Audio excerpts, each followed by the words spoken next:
Hello Aries, Sun, Moon, Rising, and Venus signs. Kamusta kayo? Sana po ay nasa mabuti kayong kalagayan. Welcome back po sa Star Tarot. Kung bago kayo dito, welcome din kayo. Thank you sa inyong support. I truly appreciate it. God bless you all. Pauna mensahe ni Aries.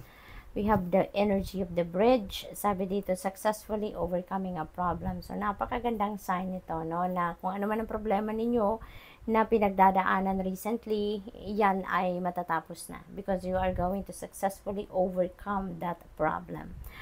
September, maaaring yung problema na yan, nagsimula pa nung September pa last year, no? So, posibleng ganon kasi nasa July pa lang tayo. So, maybe matagal-tagal na tong iniinda ninyo na problema, no? Kung nagsimula yan sometime in September. Possibly then, na by September, no, totally yung problema na to talagang matatapos na, no, as in super linis na, super planchado na ang lahat-lahat, no. So posibleng ganun ang ganap dyan. We have ring, yan, so a marriage will take place, either romantic or business. Kaya this is an exciting period, no, sa buhay ninyo Aries, kasi maaaring kung nasa relasyon kayo, maaaring sa ngayon siguro na engage na kayo at kayo ay nagbabalak na, nagpe-prepare na for marriage, no? Possible then na business related ito. Possible then na may offer kayo of business partnership or maybe kayo yung nag-o-offer, no, sa kung kanino man ng business partnership. What else? We have energy of going an exciting event. Ayan, yung business partnership na to, tsaka yung kasalang ito, no? That is such an exciting period or exciting sitwasyon, sa buhay ninyo. Kaya that is really a beautiful event, no? Na talagang sobra-sobra ang energy ninyo dito.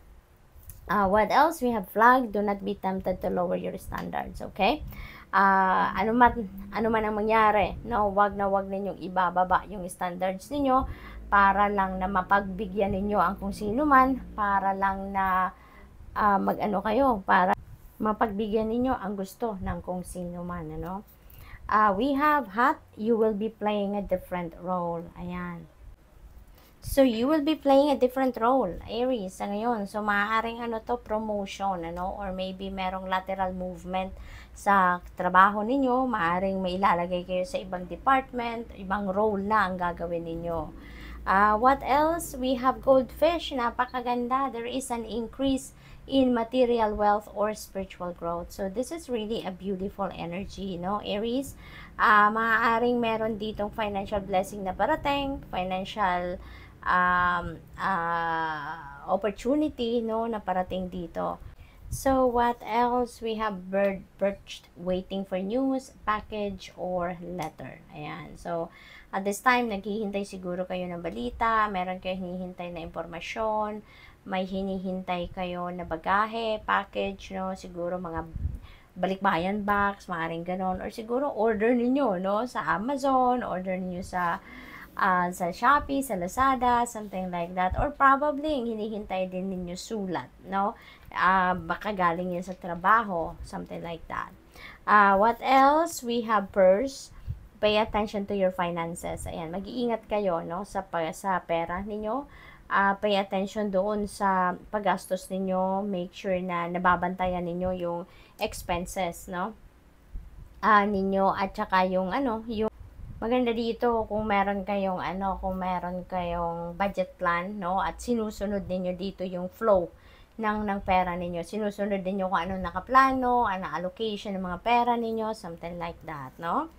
We have kite vacation, ayan. So maybe kailangan ninyo ngayon, no, ng bakasyon. Maybe this is what you needed right now, na magbakasyon kayo. Possible then na naka-schedule na.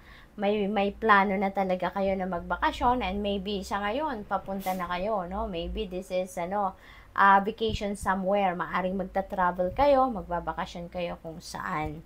We have bag, something important such as new job or raise. Ayan. So, posible talaga, no? Kasi meron nga kayong you will be playing a different role. So, possible na bagong trabaho ito, bagong posisyon ninyo sa trabaho, pay raise ang matatanggap din ninyo dito. So, maaaring talagang may promotion, no? Para sa iba sa inyo dito. So, congrats. We have March. Ayan, yung March na to, nakaraan na ako. Sorry, nakaraan na to kung ngayong taon, ano? So, most likely, March ito for next year. Siguro may plano kayo. Siguro, may naririnig akong mag-aaral, no?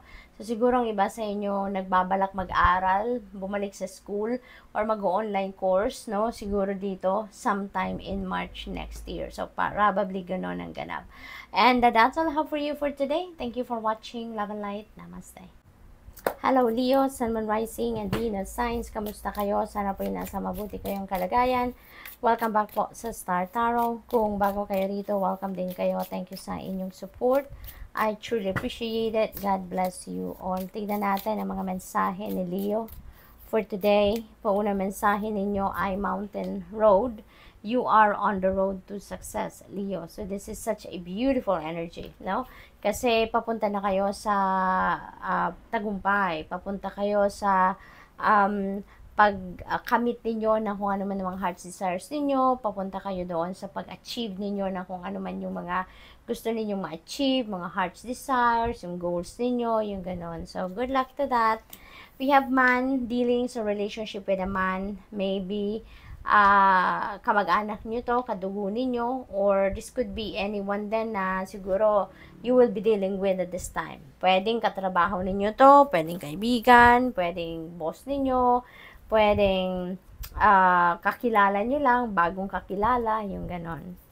We have crib, birth, or conception of a child or enterprise. So, most likely, iba sa inyo dito siguro, manganganak na, or buntes, or magbubuntes.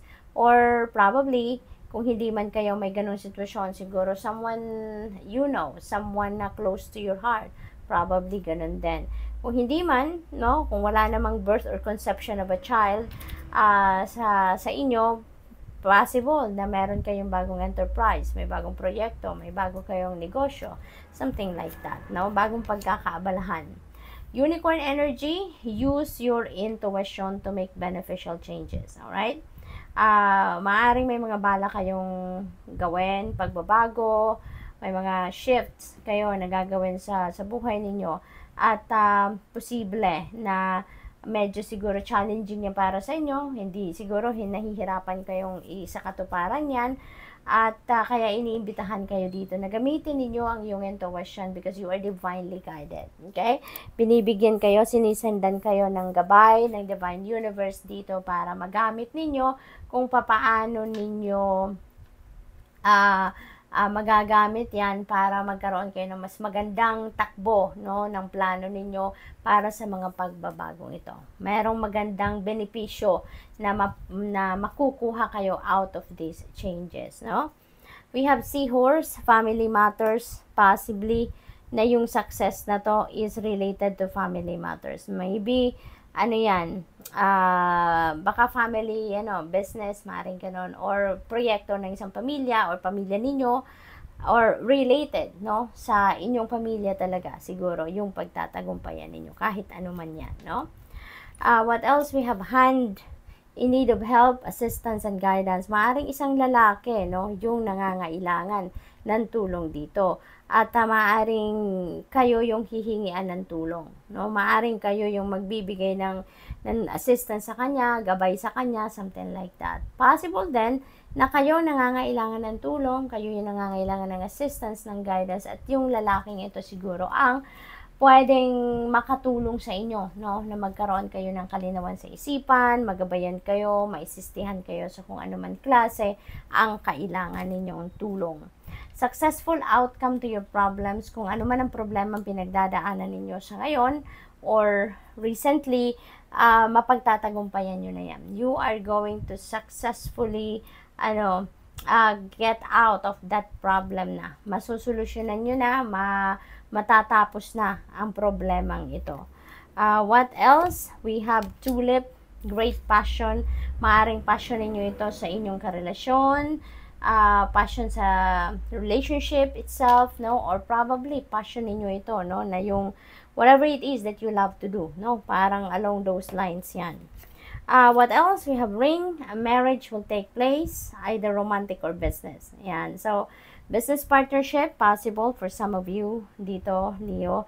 Or siguro, ang iba, no? Magpapakasal na. Maaring nagbabala kayong magpakasal. Or maybe, ikakasal na talaga kayo. Maybe, nandun na kayo sa stage na few days na lang, no? Ikakasal na kayo. So, possible na ganon. Pineapple, reconciliation, merong pagbabate dito na mangyayari.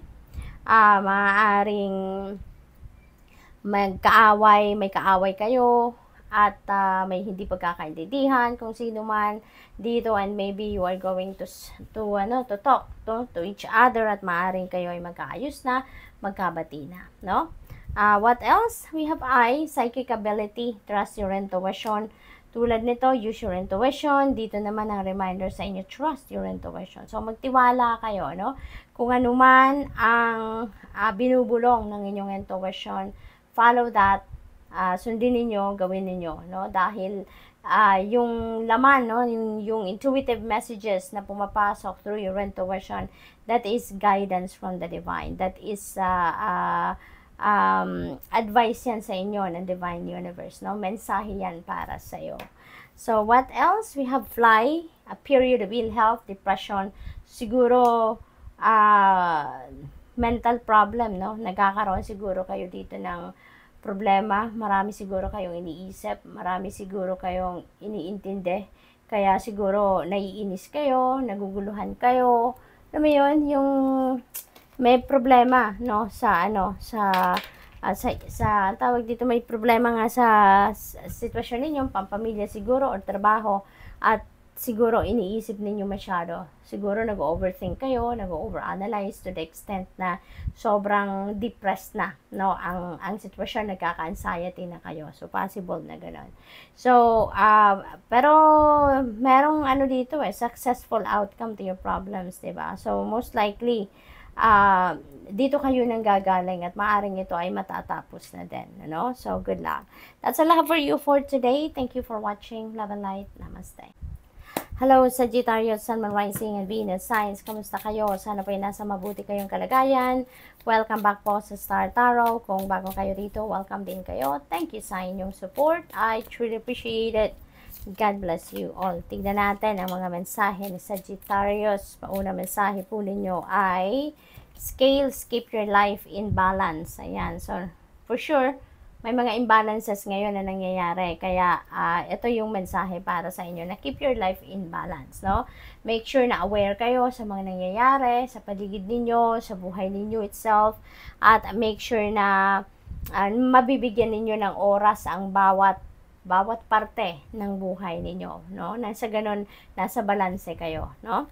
What else? We have diamond. You will be receiving or giving a precious gift. Ayan. So, it's either kayo yung magbibigay or kayo yung makaka-receive ng isang importanteng regalo. Ito, no? Para sa inyo. So, congratulations to that.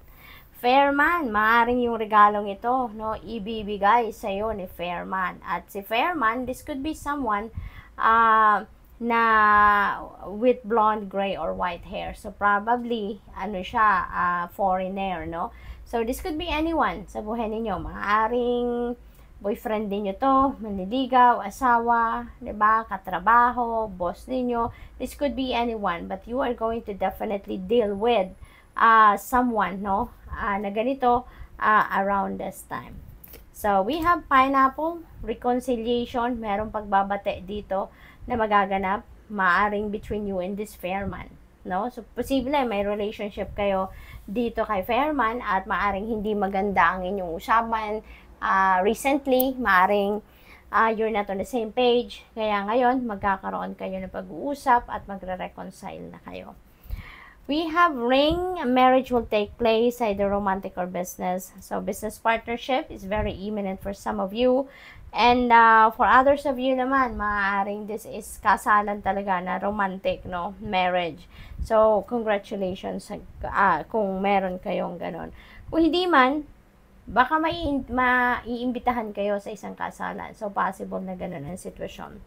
We have misunderstanding. Ayan. So, most likely talaga, no? Meron kayong hindi pagkakaintindihan with another person, no? Maaaring si fair man ang involved dyan, kaya may reconciliation.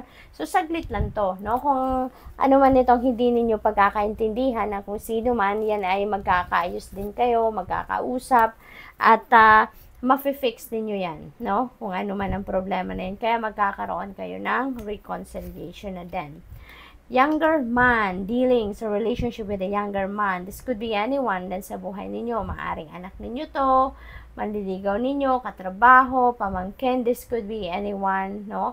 But definitely, this younger man is going to be dealing with you around this time, no? This person is going to play a significant role sa buhay ninyo around this time. Maaring siya yung maghahatid sa inyo ng balita, no? Whatever this news na parating sa inyo, maaring yan ay manggagaling dito kay younger man, no? Posible siya magiging tulay, no? Or daan ng balitang ito. We have crib, birth, or conception of a child or enterprise. Ayan. So, siguro, kaya ikakasal na, no? Kung sino man to, no? Kung kanino man mag-resonate ito. Siguro, there is a baby, no? Na parating, or mayroong manganganak na dito. So, this could be connected, yung situation na to could be connected dito sa marriage, no? Maaring yung manganganak na dito or buntes ay yun din ang ikakasal. So, posibleng ganon, pwede rin naman na hindi. So, depende sa inyong sitwasyon. Dito rin, kung hindi man manganganak or buntes, maybe meron kayong sisimulang bagong enterprise. May sisimulang kayong proyekto, trabaho, no? Or pagkakakitaan, source of income, business, mga ganon. Stuff, you will be taken care of in difficult times. So, you really have nothing to worry about. There is a guarantee dito. Naaalagaan ka, babantayan ka, sasamahan ka ng Divine Universe and the rest of your spirit team dito. Lalong-lalo na sa panahon na mahirap ang inyong sitwasyon. Sa mga sitwasyon na kumbaga challenging para sa iyo or problematic, no? What else? We have camel, persevere and you will overcome problems. Ayan. So, alalahanin lang ninyo, no, na kung magsisikap kayo, pagtsatsagaan ninyo, tatry ninyo, ang mabuti kung ano man ang kaya ninyong gawin dito para masolusyon ang problema, yan talaga ay masusolusyonan ninyo. Persevere and you will overcome problems. Diba? Kapag pinagsisikapan, pinagtsatsagaan, no, talagang pasasaan ba at magiging maayos din ang lahat. Tsaka isipin din natin lagi, no, na walang problema, walang difficult times na binibigay sa atin ng universe na hindi natin kayang solusyonan, hindi natin kayang lagbasan, hindi natin kayang ayusin, no? What else? We have shark, take care, or there will be a loss of material wealth. So, napakagandang warning ito para sa inyo, Sagittarius, no? This is a beautiful warning for you na mag-ingat kayo sa inyong kaperahan. Otherwise, baka one day magising na lang kayo, naku, ubos na pala ang pera ninyo, 'di ba? Kaya mag-iingat kayo, titignan ninyo then yung budget plan ninyo, no? Tignan ninyo yung plano ninyo, yung schedule of payments, yung mga expenses ninyo, lagi ninyong namo-monitor dapat yung pera ninyo. Magkano ba yung pumapasok, magkano ang lalabas, yung gano'n, para may balanse, no? May balanse ang pera ninyo at least nare-record ninyo, namo-monitor ninyo ang in and out ng pera ninyo. Okay? So, good luck and that's all I have for you for today. Thank you for watching. Love and light. Namaste.